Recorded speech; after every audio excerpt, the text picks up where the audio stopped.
하나님 말씀은 마가복음 3장 20절, 21절, 그리고 31절부터 35절까지 말씀입니다. 집에 들어가시니 무리가 다시 모임으로 식사할 겨를도 없는지라. 예수의 친족들이 듣고 그를 붙들러 나오니 이는 그가 미쳤다 하니라. 그때 예수의 어머니와 동생들이 와서 밖에 서서 사람을 보내어 예수를 부르니 우리가 예수를 불러 앉았다가 늦전에 보고서 당신의 어머니와 동생들과 누이들이 밖에서 사는이라. 대답하시되 누가 내 어머니이며 동생들이냐 하시고 둘러 앉은 자들을 보시며 이르시되 내 어머니와 내 동생들을 함께 읽습니다. 누구든지 하나님의 뜻대로 행하는 자가 내 형제요, 자매요, 어머니이니라. 아멘. 네, 한 주간 잘 지내셨죠?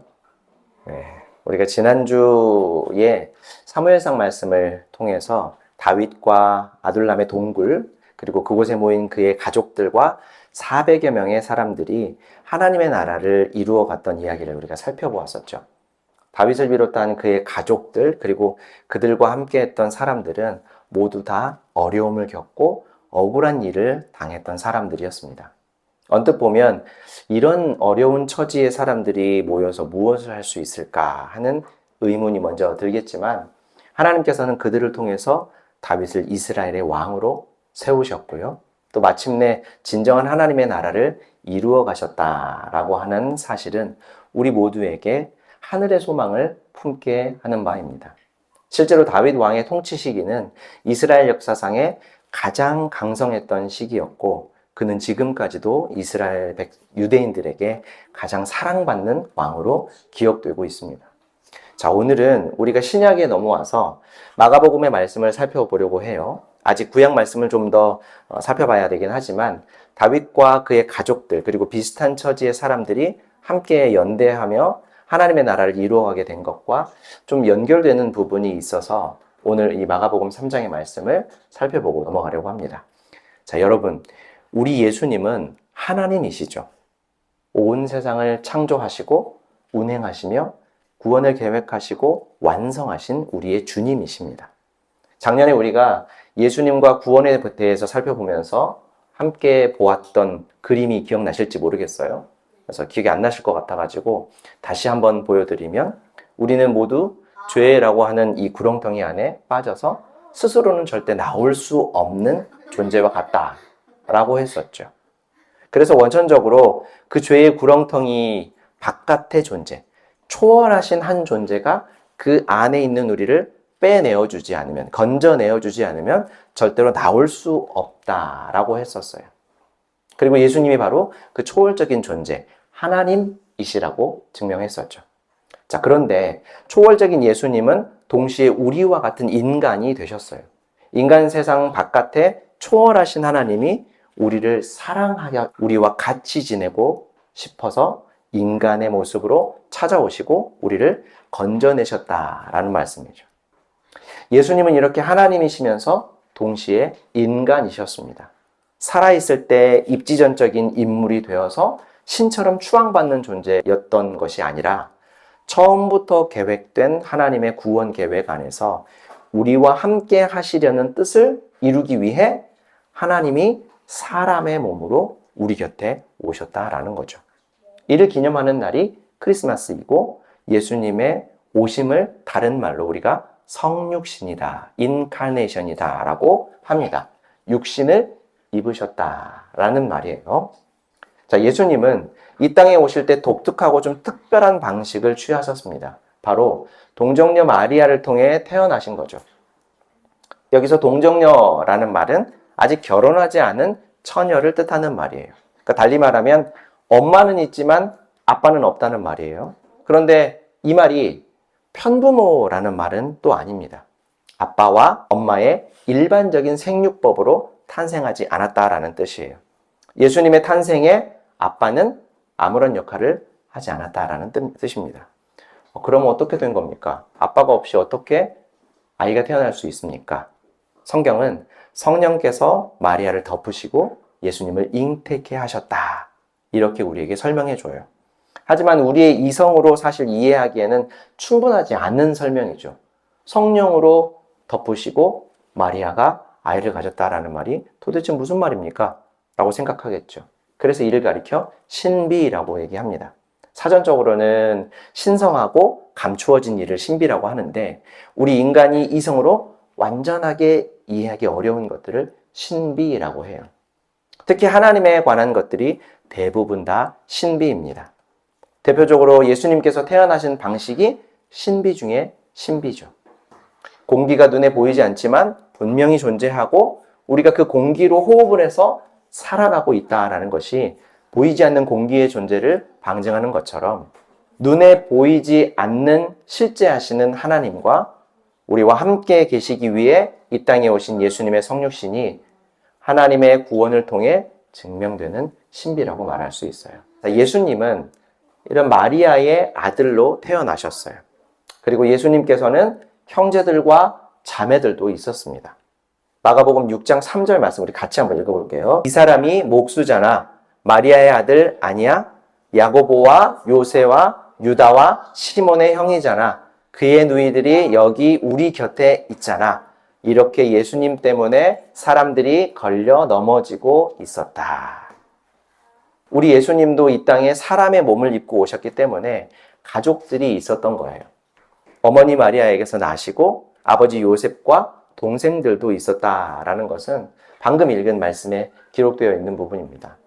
그런데 한 가지, 아버지 요셉에 대한 언급이 예수님이 태어나신 이후에는 없다 보니 대부분의 성경학자들은 예수님이 어린 시절에 아버지 요셉이 일찍 돌아가신 것이 아닌가 하는 짐작을 해봐요.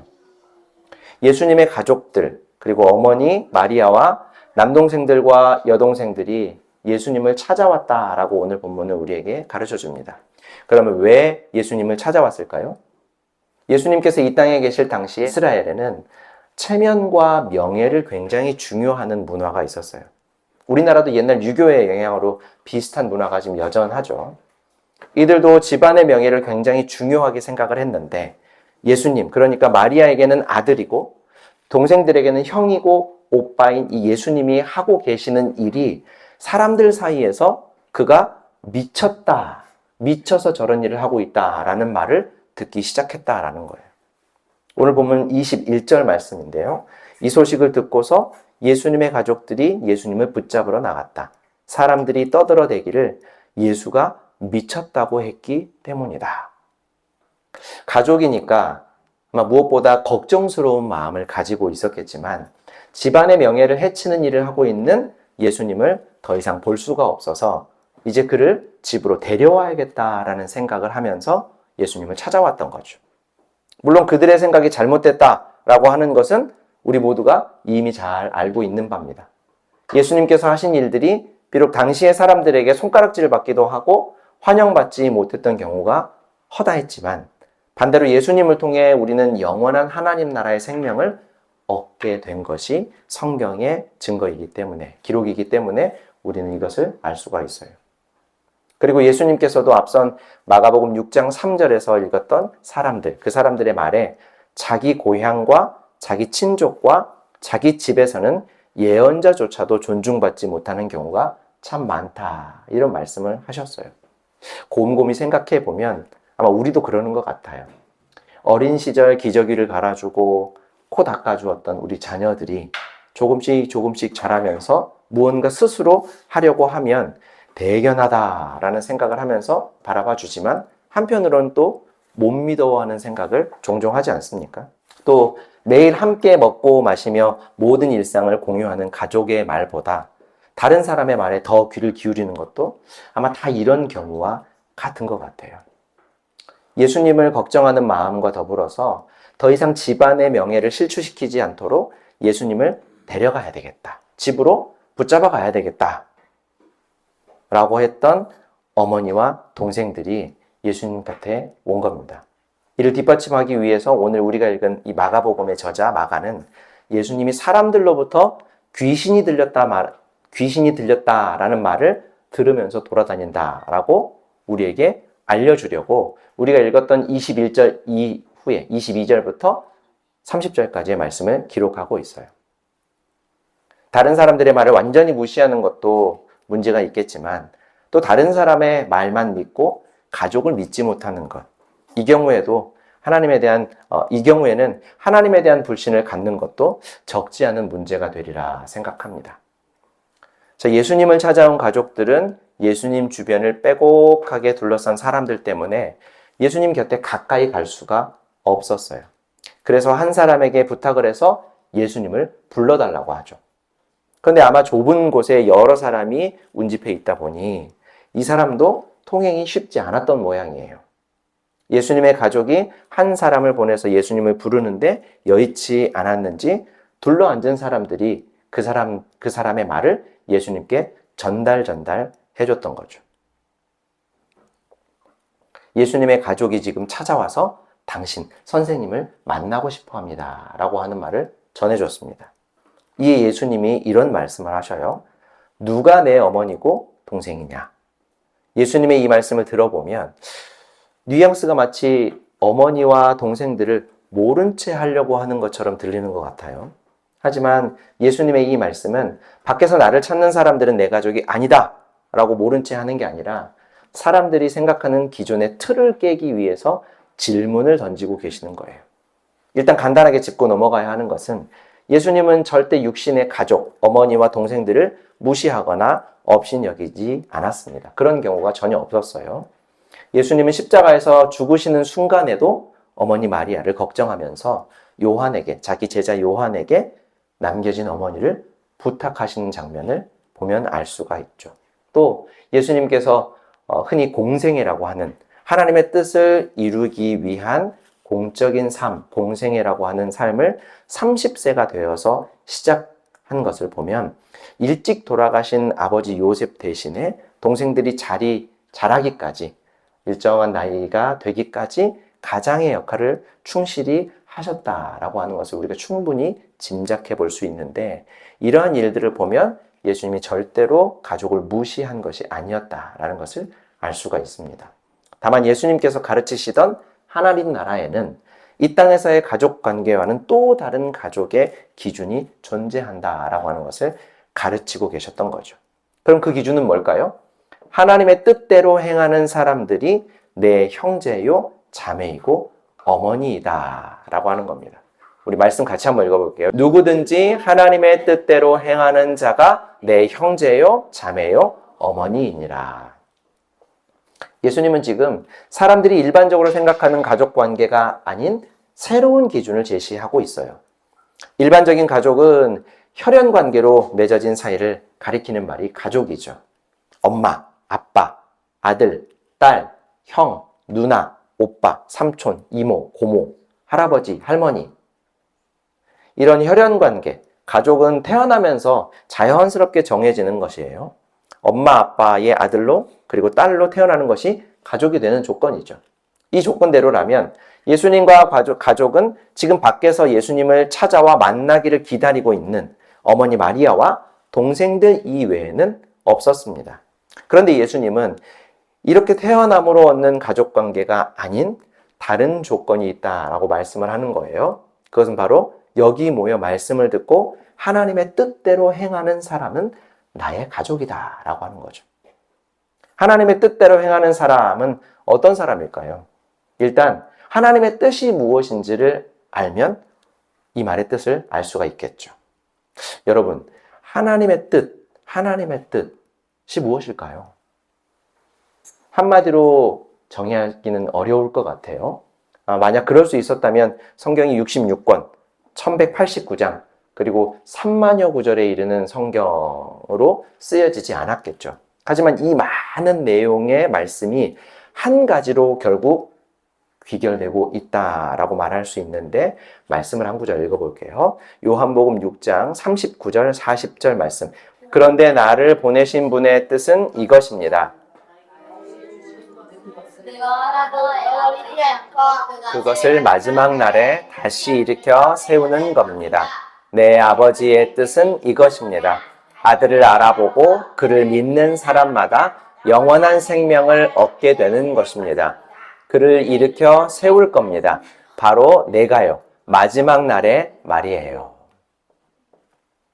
예수님을 이 땅에 보내신 하나님 아버지의 뜻은 예수님이 하나님의 백성들을 단 한 명도 빠뜨리지 않고 구원해내는 것이고 예수님을 믿고 영원한 생명을 얻는 것이다 라고 예수님이 지금 증거하고 계셔요. 다시 말하면 예수님에게 주어진 하나님의 뜻은 하나님의 백성들을 구원하는 일이고 그 백성에게 주어진 하나님의 뜻이라고 하면 하나님이 보내신 하나님의 아들 예수님을 믿고 구원을 얻는 것이다 라는 게 하나님의 뜻이라는 거죠. 그러니까 하나님의 뜻은 모두 하나님의 아들이신 예수님을 통해 주어지는 구원으로 귀결된다라고 말할 수 있습니다. 자, 그렇다면 우리가 방금 예수님을 통해 들었던 하나님 나라의 가족이 되는 조건도 어렵지 않게 알 수가 있어요. 하나님의 뜻대로 행하는 사람은 곧 하나님 아버지께서 보내신 아들 예수님을 믿고 구원을 얻는 사람들이 바로 예수님의 형제고 자매이고 가족이다라는 말씀이죠. 우리가 흔히 구원받은 사람을 가리켜서 하나님의 백성 혹은 하나님의 자녀라고 말합니다.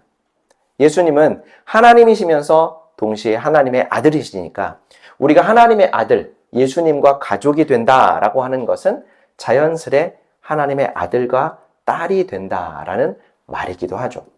그리고 예수님은 구원받은 모든 사람들의 큰 형님이 되는 것 아니겠어요? 우리가 나중에 천국에 가면 예수님을 뭐라고 부를까? 주님 이렇게 부르기도 하겠지만 형 혹은 오빠라고도 좀 귀엽게 불러볼 수 있지 않을까? 그냥 하는 말이 아니에요. 로마서 8장 29절 말씀을 보면 보세요. 하나님께서는 미리 아신 사람들을 택하셔서 자기 아들의 형상과 같은 모습이 되도록 미리 정하셨으니 이것은 그 아들이 많은 형제 가운데서 맏아들이 되게 하시려는 것입니다. 이렇게 얘기하잖아요. 그러니까 하나님이 예수님을 모든 하나님의 백성들 중에 맏아들, 큰아들이 되게 하시고 우리는 하나님의 사랑으로 입양받은 예수님의 동생들이 된다. 하나님의 자녀들이 된다라고 하는 말씀인 거죠. 자, 그렇다면 오늘 본문과 우리가 지난주에 함께 살펴보았던 사무엘상 말씀과 연결해서 결론을 한번 지어봅시다. 우리가 사는 세상은 보통 혈연 관계를 통해 가족이라는 것을 형성하죠. 거기서 조금 더 나아가면 결혼을 통해서 혈연 관계로 맺어지는 사람들도 가족을 형성합니다. 또 입양을 통해서도 가족이 되기도 해요.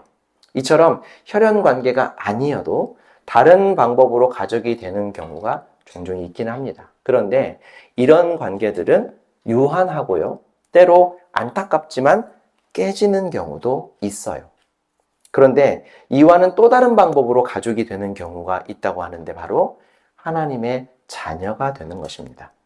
우리를 구원하시기 위해 보낸 하나님의 아들을 믿고 하나님의 자녀가 되는 모든 사람들은 하나님을 한 분 아버지로 모시고 하나님 나라의 가족이 되는 거예요.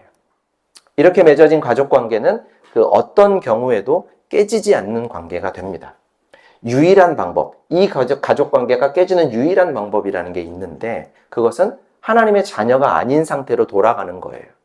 그런데 하나님의 구원은 처음부터 하나님의 결정으로 된 것이고 그래서 애초에 되돌릴 수 있는 방법이라고 하는 것이 없기 때문에 하나님 나라의 가족 관계는 영원토록 깨지지 않고 지속되는 관계입니다.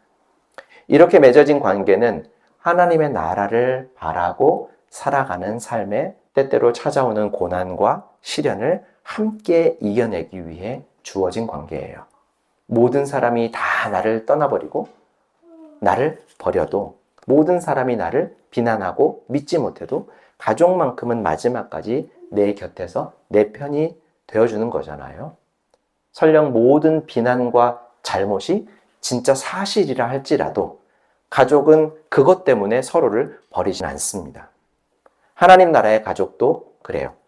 어려움을 당하고 아픔을 겪어도 구원이라는 하나님 나라의 가족 관계의 조건이 변하지 않기 때문에 이 가족은 흩어지거나 취소되지 않는 무리예요.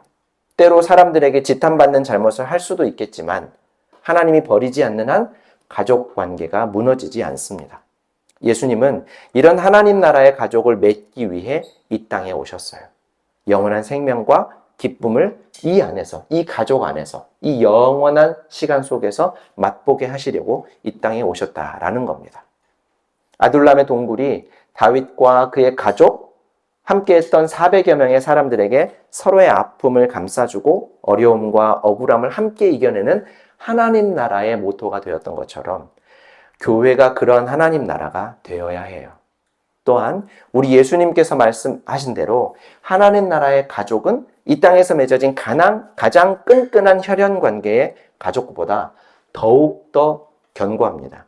끝나지 않고 중간에 절대로 취소되지 않는 구원의 은혜로 맺어진 가족 관계이기 때문이죠. 예수님을 통해 주어진 구원의 은혜를 받아 누리는 순간부터 우리에게 주어진 이런 가족 관계가 아둘람의 동굴처럼 하나님 나라를 이루어가게 되기를 바라요. 그래서 모일 때마다 하나님의 은혜와 사랑을 나누고 서로의 아픔과 슬픔을 나누어지고 또 기쁨을 함께하는 가족으로 주님 안에서 영원토록 살아가시기를 주님의 이름으로 축원합니다. 사랑과 은혜가 풍성하신 하나님 우리 아버지, 우리에게 구원의 선물을 주셔서 감사합니다. 또한 이 선물을 함께 받아 누리는 교회, 하나님 나라의 새로운 가족들을 주셔서 또한 감사합니다. 아둘람의 동굴이 어려움을 겪던 사람들에게 하나님 나라가 되었던 것처럼 죄로 물든 세상 속에서 하나님의 아들을 믿고 영원한 생명을 함께 누리는 가족이 되어 서로의 아픔과 슬픔과 기쁨과 즐거움을 함께 나누며 살아가는 하나님 나라의 가족이 되게 하여 주옵소서. 신앙의 삶을 살면서 겪게 되는 고난과 불신의 생각들, 또 불의에 눈 감는 순간들이 우리의 삶에 종종 찾아오더라도 흔들리지 않는 가족의 사랑, 하나님 나라의 가족으로 서로를 감싸주고 위로하고 격려하며 살아가는 우리가 되게 하여 주옵소서. 예수님의 이름으로 기도합니다. 아멘.